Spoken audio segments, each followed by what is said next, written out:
بسم اللہ الرحمن الرحیم۔ السلام علیکم دوستو، امید ہے کہ آپ خیر خیریت سے ہوں گے۔ میری آج کی ویڈیو کا موضوع ہے کہ ادرک کی کاشت کیسے کی جا سکتی ہے، اس کے فوائد کیا ہیں، اس میں کیا کیا مشکلات ہیں پیش آتی ہیں، یہ ساری چیزیں میں آپ کو ڈسکس کروں گا۔ ویڈیو اچھی لگے تو لائک کریں، چینل کو سبسکرائب کریں اور اپنے کمنٹ سے آگاہ کریں۔ ادرک جی ہمارے تقریباً ایشیائی گھرانوں میں ہر کچن میں یہ لازمی جزو ہے ادرک۔ اس کے بغیر اچھے کھانے کا تصور بھی نہیں کیا جا سکتا۔ خصوصاً برِ صغیر پاک و ہند میں ہر گھر میں کھانا اس کے بغیر، کوئی بھی کھانا جو ہے نا، اس کے بغیر، ادرک کے بغیر نامکمل تصور ہوتا ہے۔ اس کے بے شمار طبی فوائد ہیں، اور اگر اس میں شامل انگریڈینٹس کی بات کریں تو اس میں جو ہیں ٹوٹل فیٹ 1% ہے، کولیسٹرول بالکل نہیں ہے، سوڈیم 13 ملی گرام ہے۔ یہ 100 گرام ادرک کی میں بات کر رہا ہوں، 100 گرام ادرک ہو تو اس میں یہ چیزیں ہیں، ٹھیک ہے جی۔ پوٹاشیم 415 ملی گرام ہے، carbohydrates 6%، protein 1%، vitamin C 8%، iron 3%، vitamin B6 10%، magnesium 1%۔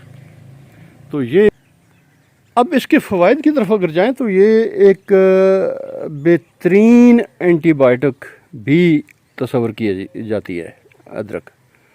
تو خصوصاً جو ہیں یہ گلے کی سوزش میں بہت اکثیر کا کام کرتی ہے۔ اس کا قہوہ سر درد میں، نزلہ زکام میں یہ بہت ہی مفید ہے۔ اس کے علاوہ معدہ کے امراض، نظام ہضم میں یہ بہت اچھا اثر رکھتی ہے۔ جگر کے امراض، معدہ کے السر، جوڑوں کے درد، دمہ، ذیابیطس کے لیے بھی، اور دیگر بہت سی بیماریوں کے لیے یہ انتہائی مفید ہے۔ اگر اس میں شروع کر دوں اس کے فوائد تو شاید ویڈیو بہت لمبی ہو جائے گی، اصل موضوع سے میں ہٹ جاؤں گا۔ تو یہ ہے کہ یہ بہترین ہر لحاظ سے ایک اچھی ایک چیز ہے، صحت کے لحاظ سے بھی بے تحاشا بے شمار اس کے فوائد ہیں۔ لیکن میں ابھی آتا ہوں اس کی کاشت کی طرف۔ ادرک کی کاشت جی عموماً مارچ میں ہوتی ہے۔ اس کے ٹکڑے لیں تھوڑے سے، جتنے بھی آپ اپنی جگہ کی مناسبت سے، 10-12 گھنٹے ان کو پانی میں بھگائیں، پھر نکالیں، کسی کپڑے سے خشک کریں، اور اس کے بعد کسی گیلی ریت میں، کسی برتن لیں بڑا سا، اس میں یا کسی کیری میں ریت ڈالیں، گیلی ریت اس میں دبا دیں، یا پٹسن کی بوری میں لپیٹ دیں، اوپر سے پانی چھڑکاؤ کر دیں۔ 10 دن کے اندر اندر یہ اپنی آنکھوں سے پھوٹنا شروع کر دے گی اور جڑیں نکالنا شروع کر دے گی۔ پھر اس کے نکالیں اس کو ریت سے، اور کسی کنٹینر میں، گملے میں، اس کے جتنی وہ آنکھیں ہیں اس کی اتنے ٹکڑے کر دیں، اور کسی گملے میں، کنٹینر میں، کیاری میں اس کو مٹی، ریت اور گوبر کھاد کی آمیزش جو ہے برابر رکھ کے اس میں یہ آپ لگا دیں۔ مئی، جون، جولائی، اگست، ان مہینوں میں اس کو بالکل دھوپ سے بچا کے رکھنا ہوگا، کسی شیڈ میں رکھنا ہوگا، سایہ دار جگہ پہ رکھنا ہوگا۔ صرف آدھا گھنٹے کی بھی دھوپ کافی ہوگی، لیکن جون جولائی میں بالکل دھوپ نہ لگائیں بالکل اس کو۔ ستمبر میں جا کے آپ اس کو باہر نکالیں، پھر کوئی مسئلہ نہیں ہے، پھر اس کو یہیں پڑے رہنے دیں، اور پھر یہ جا کے جنوری میں، یہ اتنی لمبی ہے، 8-9-10 مہینے کی فصل ہے، جا کے تیار ہو جائے گی، وہ پک کے پھر اس وقت آپ اس کو نکال لیں۔ اگر آپ کو یہ مشکلات ہیں گرمیوں میں اس کو بچانے کے لیے، تو پھر آپ اس کو چھوڑ دیں، پھر آپ اس کو مئی میں جولائی میں یہی عمل کریں اس کے ساتھ، اور پھر اس کو یعنی پھوٹنے والا، جب یہ پھوٹ آئے تو پھر اس کو کسی کنٹینر گملے میں لگا دیں، اور پھر اگست کا مہینہ ایک ہوگا، جولائی کے بعد اگست، اس میں اس کو بچا کے رکھنا ہے۔ اس کے بعد پھر یہ کسی جہاں مرضی ہے لگا دیں، تو جا کے یہ پھر اپریل کے آخر میں جا کے کہیں یہ پھر پک کے تیار ہو جائے گی. تو یہ سیزن بہت بہتر ہے آپ کے لیے میرا خیال ہے. اگر جو گرمی سے اس کو نہیں بچا سکتے تو یہ دوسرا آپشن بہتر ہے. اب میں نے کیا کیا تھا، میں نے بھی یہ مارچ میں نظر نہیں لگائی تھی، ابھی میں جولائی کے آخری ہفتے میں اس کو میں لایا تھا. تو اس کو میں وہی طریقہ کیا، پانی میں ڈبو کے رکھا اور پھر اس کو اپنا بعد میں خشک کیا اور نکالا. پھر میں نے اس کو ریت میں جو گیلی ریت تھی اس میں اس کے ٹکڑوں کو دبا دیا. تو یہ 15 دن کے بعد تقریباً 10 دن کے بعد ایسے میں نے دبا دیا تھا. تو 10 دن کے بعد یہ بالکل اس طرح یہ بالکل مکمل یہ پھوٹ کے اسے جڑیں بھی کر رہیں اور اوپر سے یہ اس نے پھوٹنا بھی شروع کر دیا. تو پھر میں نے اس کو یہاں ریت سے نکالا. اس طرح یہ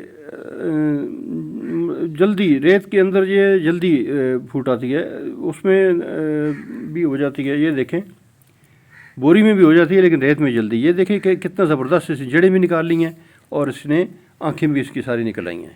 اب اس کو میں یہ کروں گا ٹکڑے ٹکڑے کر کے، جتنی آنکھیں ہیں نا اس کی اتنے ٹکڑے کر کے الگ الگ کر دوں گا اور پھر میں کسی کنٹینر میں لگا دوں گا. تو یہ دیکھیں یہ میں نے ٹکڑے کر دیے ہیں مختلف چھوٹے چھوٹے. تو اب ان کو میں ان کنٹینر کے اندر یہ لگا دوں گا. ان کنٹینر کے اندر جو ہیں وہ میں نے اس ادرک کو آج چوتھا دن ہے اس کنٹینر میں لگا دیا تھا. یہ دیکھیں وہ ابھی شگوفے باہر نکلنا شروع ہو گئے. اب لیکن یہ میں بتاؤں کہ یہ اس میں بھی یہ دیکھیں یہ بھی نکل رہا ہے اور یہ بھی نکل رہا ہے اور یہ چھوٹا سا بھی ایک یہ بھی نکل رہا ہے. اس میں سب سے احتیاط یہ کرنی ہے کہ مٹی، سخت مٹی بالکل نہیں ڈالنی، ریت ہو جتنی زیادہ اور اس میں مٹی مکس ہو. اس میں نے گوبر کھاد، یہ کالی کالی دیکھ لیں آپ جتنی نظر آ رہی ہے گوبر کھاد ہے. گوبر کھاد، مٹی اور ریت کی آمیزش کی ہے. جو چکنی مٹی جہاں ہوتے ہیں جن علاقوں میں جن لوگوں کو وہ بلکہ برابر نہ کریں، وہ ریت کی مقدار زیادہ کریں، مٹی کی مقدار کم کریں. تو یہ انشاءاللہ ابھی یہ اس پڑی ہے سائے کے اندر اور یہ کمرہ سا ہے برآمدہ سا، اس کے اندر پڑی ہوئی ہیں یہ پودے اور بھی ہیں. انشاءاللہ یہ اگست میں اس کو یہیں رہنے دوں گا. تو ستمبر کے پہلے ہفتے کے بعد 15 ستمبر کے بعد میں اس کو باہر نکال کے دھوپ میں پھر رکھ دوں گا. پھر کوئی مسئلہ نہیں ہے. یہ مارچ میں اپریل مئی میں یہ جا کے تیار ہو جائے گی. تو یہ ہے طریقہ جی ادرک کی کاشت کرنے کا. ویڈیو اچھی لگے تو لائک کریں، چینل کو سبسکرائب کریں اور اپنے کمنٹ سے آگاہ کریں. بہت بہت شکریہ. اللہ حافظ.